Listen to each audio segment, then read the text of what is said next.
Hey guys, this is Karan here.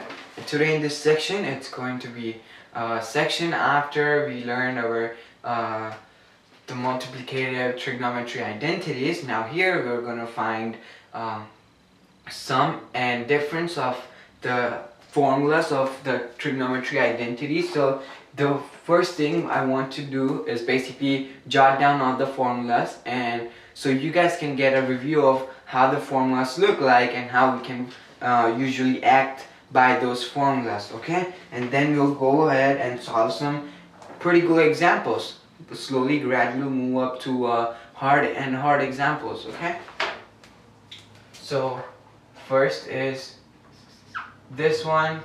These are just the formulas, so they're already arrived.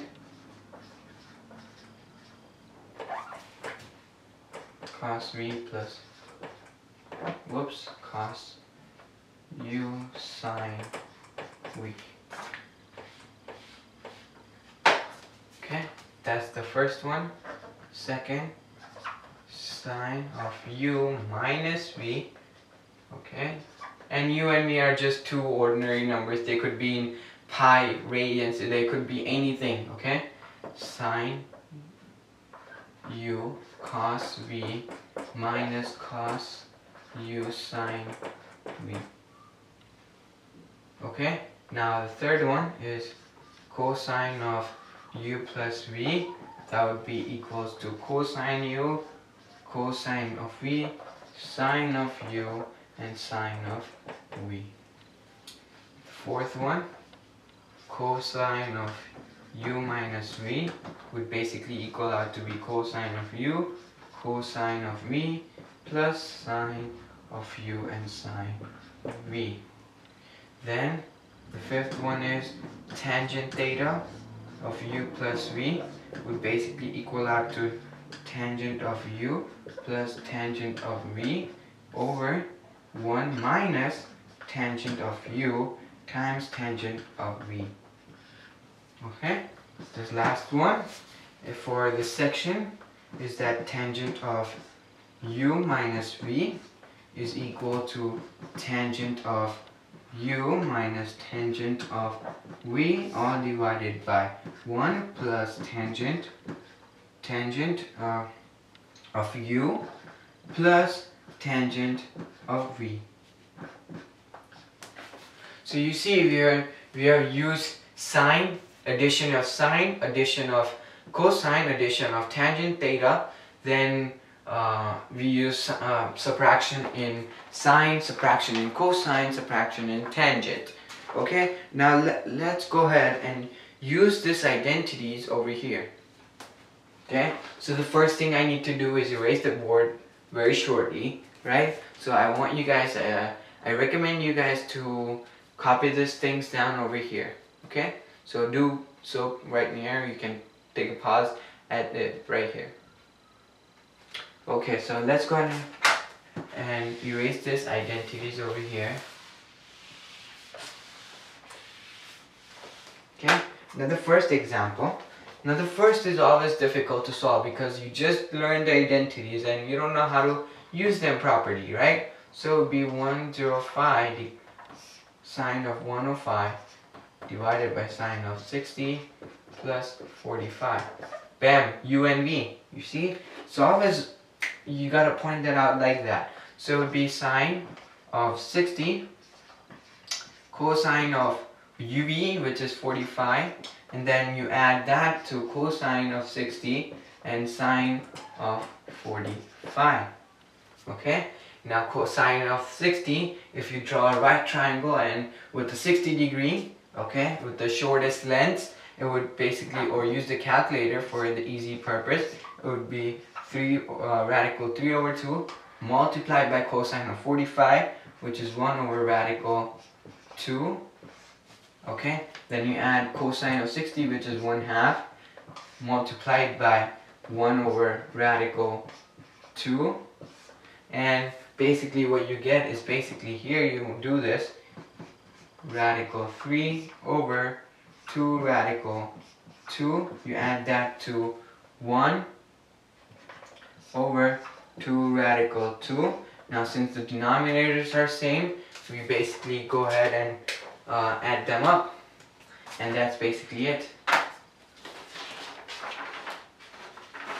Okay, so how at the end of the day you would basically be getting an answer which looks like this: radical 3 plus 1 all over 2 plus 2 radical 2.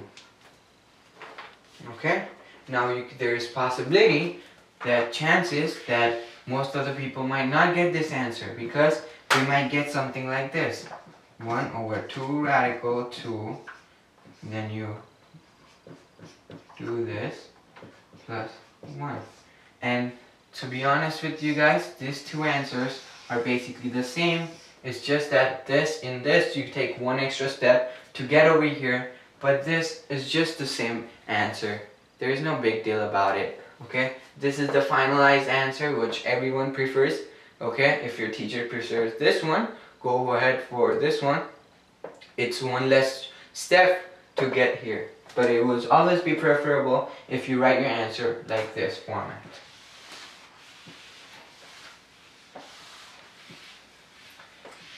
Okay, so we solve this over here.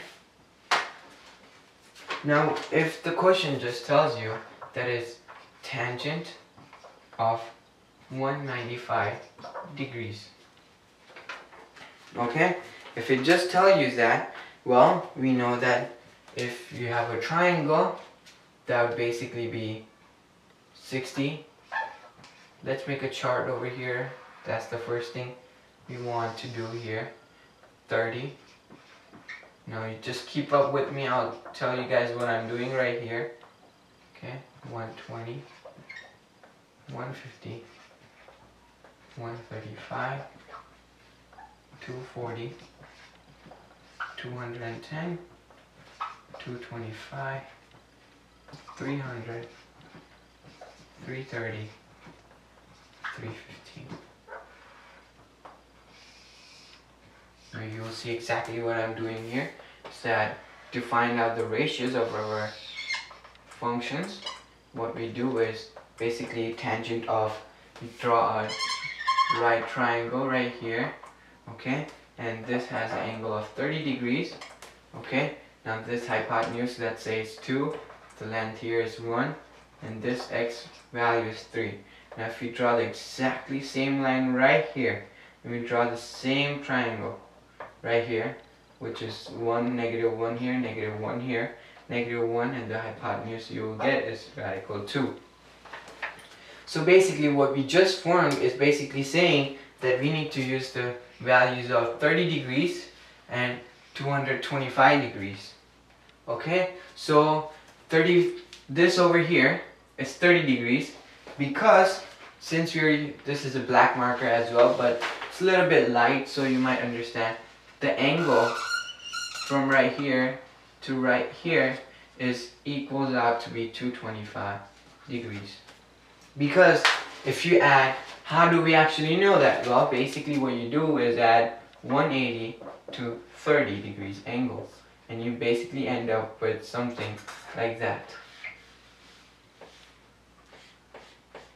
Okay, so this was just a visual explanation of what we were doing here. Now, basically, what we do is not just find the angle measure, but solve something like, which basically looks like this, which says, since we do this, it would be tangent of 225 minus 30 degrees, right? To get 195. Now, tangent of 225 degrees, now we are subtracting it, so it would be tangent of 30 degrees. Now since we are subtracting it, we need to add 1 to it. 1 plus tangent of 225 degree times, plus tangent of 30 degrees. And when you do that, you basically look at the triangle that we just drew, tangent of 225, we look at that triangle, it would be coming out as 1 minus radical 3 over, 1 minus 1 over radical 3. radical 3. Sorry guys. Now then you add 1 plus tangent of 225 that we found out was 1 plus tangent of 30, which is 1 over. You multiply this over radical 3 over here, and then you just basically simplify this, and you basically end up with a quotient that looks like 2 minus radical 3. Okay, so how do we actually solve this? Now I just gave you the answer, but let's go through the methodical process of solving this. Okay, so now that you have this, derived this answer, what you need to do is split it apart. Is that 1 times this is basically the same thing, right? So let's just cancel out 1 to make it more, and cancel the parentheses over here. Right? Now it's 1 plus 1 over radical 3, which basically becomes radical 3. We need to multiply the complex conjugate. You learn radical 3 times radical 3.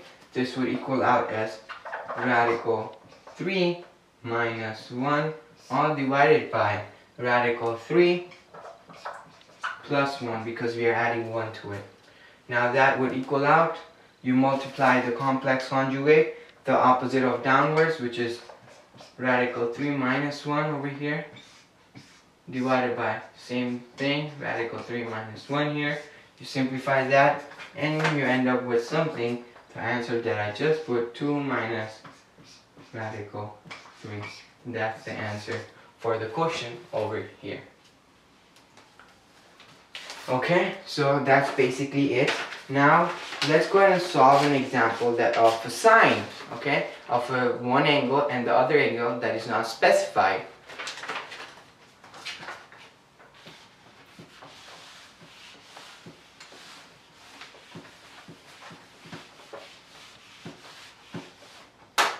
Okay, so this example is of sine of bracket 90 degrees minus some degree of theta is equal to cosine of theta.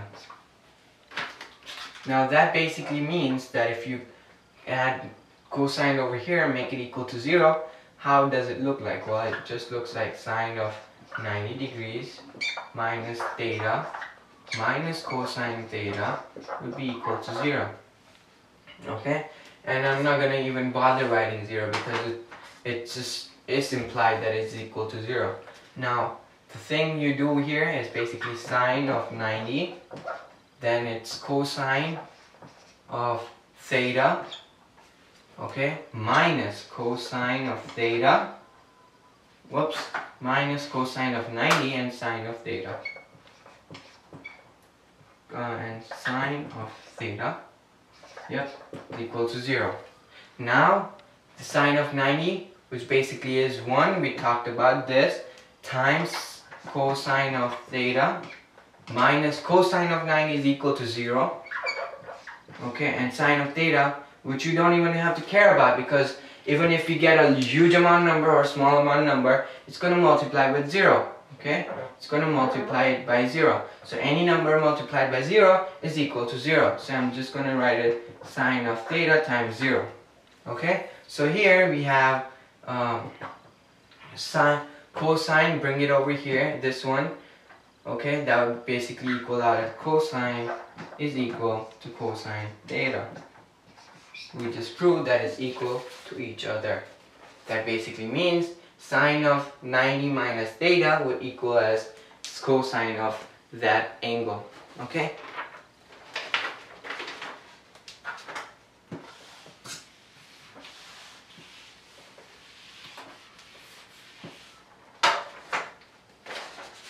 Now here is a simplified version. It is a thing that you need, it's an expanded version in which you need to simplify some things out. So it's sine of 140 degrees cosine of 50 degrees plus cosine of 140 degrees and sine of 50 degrees. Which basically is equal to sine of 140 degrees plus 50 degrees, right? 140 plus 50, sine of this much. That's the whole equation, the algebraic identity for this one. Now we can even simplify this further on as sine of 140 plus 50, which basically is equal to 190 degrees. And that's the final answer. This one, going backwards, is more easier for my classmates, okay? But going from this version to this version is where they find most difficulty. But it's nothing to worry about, it's just a matter of time. Practice more and you'll get on this step just the way you got on this step. Okay? Now let's go ahead and verify some things out. Now there is an example where it gives us the answer and we need to verify things out a little bit. So if it says cosine of pi minus some angle theta, and you add that to sine of pi over 2, okay, and you add theta to it, which basically is equal to 0. So can we verify this? Well, it's going to be a huge equation because you're doing this and this to be making out equal to 0.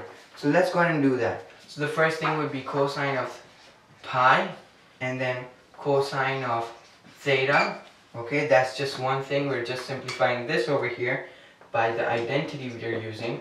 Sine of pi and the sine of theta. So this is the whole one thing. You're adding that to the sine.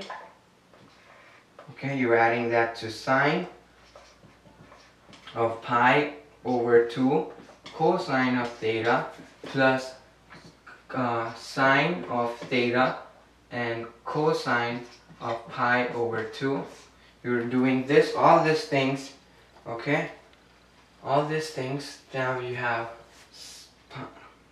your 2 plus cosine pi over 2, okay? Which basically is the same, which is equal out to be 0. So this whole thing is equaled out to 0 over here, okay? That's how you do this. Now, let's go ahead and do this out again. Now, sine, simplifying this would give us cosine of theta minus 1 plus 0 times sine of theta. Okay, so we know we need to cancel out this one because 0 times anything gives us 0 plus 1 times cosine theta plus 0 times sine of theta. Cancel this out, which is equal to 0, right? So now we have minus cosine of theta. This is cancelled out, and plus cosine of theta. Is it equal to 0? Well, yeah, if you have a negative cosine and positive cosine of some theta, this and this cancels out, gives us 0 is equal to 0. Happy day, they go out. Okay, so that's basically it. Now, there is a rather peculiar situation where the value of x, or value of theta you can call it, is not specified, but it's in the inequality format. Okay, let's go ahead and take a look at that situation right now.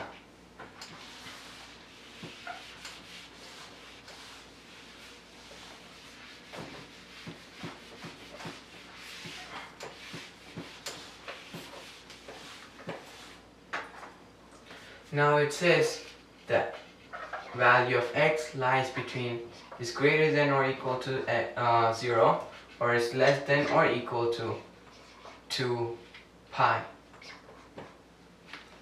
Okay, so the equation they give us is sine of x over pi over 3 plus sine of x minus pi over 3, and is it equal to 1? We need to prove that. Okay, now sine of x plus pi over 3 would basically be one simple thing, that is sine of x cosine of pi over 3. Then you add that to sine of pi over 3 to cosine of x, right? Then you add this one over here, that would basically equal out as sine of x cosine of pi over 3, and then minus cosine of x and sine over pi. Sine pi over 3.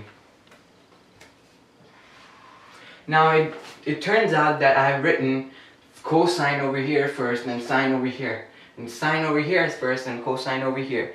But I did that on purpose is because I want to make sure that you don't actually always do this. And because I don't want you to memorize the whole formulas. I want to loosen up your mind and remember this as a easy stuff it's a daily basis, okay? Try to remember this. I'm not forcing you because I know it's a lot of identities we talked about, and in our next section we'll talk about the multiplicative and division identities of trigonometry and solve some few examples on it.